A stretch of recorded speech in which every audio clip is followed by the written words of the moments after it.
Ika-clarify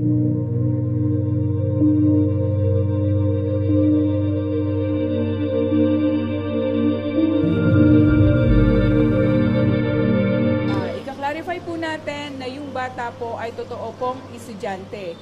In fact nga po, siya po ay scholar ng isang private institution at matalinong bata.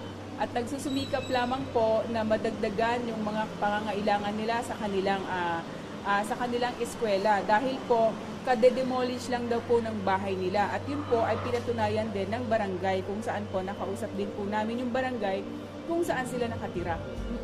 Napuntahan nga po namin sa bahay nila doon sa Quezon City at talagang yung pagbebenta po ng sampagita, ayun po ang ikinabubuhay ng pamilya. Yung kolehiyo po, siya po ay naka-enroll sa BS MedTech. Ang paliwanag niya po, bit-bit niya yun kasi pagkagaling sa school, nagmamatch din dun sa niya. Ayaw niya na yung current school niya ang suot niya. So dahil pambahay niya yon, hindi naman niya laging yun ang suot. Nagkataon na on that day, yun ang suot niya dahil pambahay niya na nga yun.